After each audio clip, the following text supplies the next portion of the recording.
Everyone, welcome back to my channel. So may mga nagtatanong sa atin na client, nakikita nila yung mga bahay natin ng mga binibenta is ginagawa pa lang, no? So hindi pa siya tapos.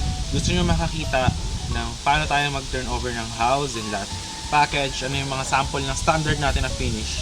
So papakita ko yun dito. Yung client natin dito is nabili tong house and package natin, no? Ganito, yan.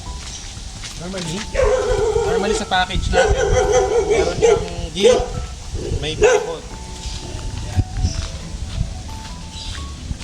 So ganito. Normally sa package natin guys, meron tayong gate and bakod kasama sa property. It's either kung nabili nyo 200 square meter, tapos ginawa natin ng house, kasama na yan sa turnover. Okay? Pero yung pintura, kadalasan hindi.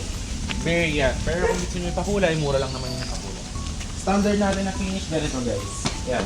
Meron tayo dito ng mga railings, may pintura, tapos ito, naka-tiles. Most ng mga house natin yan, naka-tiles ng mga ganito, tapos sliding windows, ayan, may electrical din. Kasama na rin yung mga electrical. So, ayan, pasok tayo. Yung sample natin na turnover, ayan, yung mga tiles, mga basic standard finish siya. Ayan. Tapos ang kitchen natin is mga ganito. So ganito yung mga ginagawa natin sample ng kitchen, merong ganyan, may island.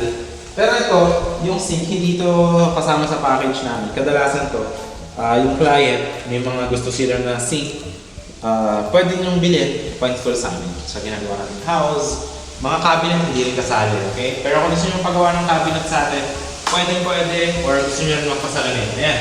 Yung mga sliding windows, kasali sa mga package natin sa gawa nating mga house, like this one. Ayan. Pero kung meron tayong mga suggestion na iba, pwede natin gawin yan sa house.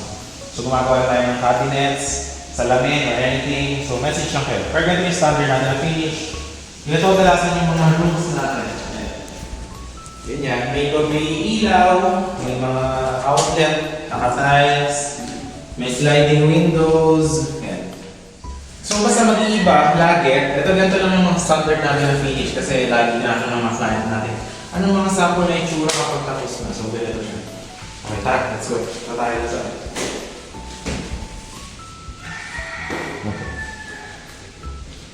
Ito naman tayo ngayon sa CR.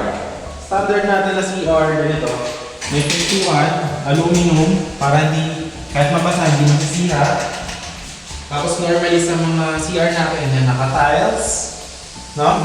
Mayroon siyang toilet, ito sink standard. Kung meron kayong suggestion sa mga ginagawa nating house sa inyo, bilhin niyo yung sink, pwede natin i-install. Tapos package yan, most likely yan, may exhaust fan, may sliding windows for ventilation. Tapos ito, meron siyang cover, syempre. Yan, ganyan tayo mag-turnover, and then meron tayong saksakan abang para sa heater. Yan, ganyan tayo mag-turnover ng mga shower. Ito, hindi na to kasali sa package, no? Pero kung gusto nyo, pwede natin gawin yan for your bathroom. Hindi naman hindi yung kamahal. Okay? So, tara. Okay, punta naman tayo sa itong house pala na to guys is loft. Meron siyang loft na second floor. Pwede kasi kayo bumili na house, pwedeng bungalow, pero kung ayaw nyo naman ng bungalow, pwedeng ganito with loft.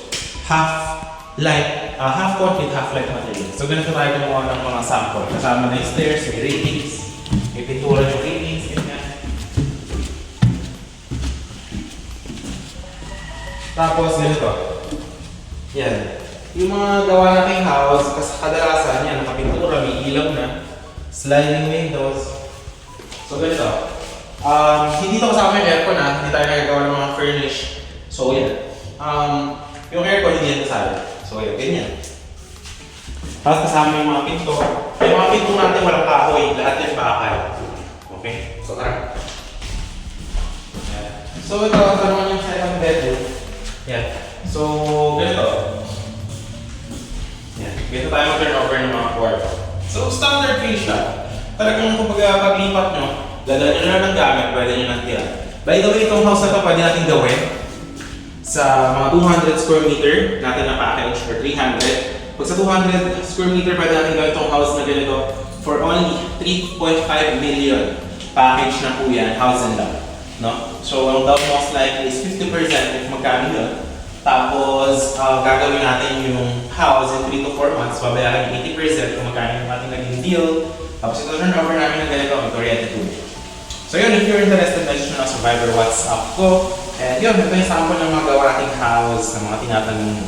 Alright? Ngayon, kung may mga suggestion kayo, alam ko marami kayo suggestion, pwede natin yung lahat gawin at pag-usapan. But, take note na every improvements na additional, syempre meron din additional cost for labor and materials. So yun guys, once again, this is John Krish. I hope to see you soon and thank you for watching.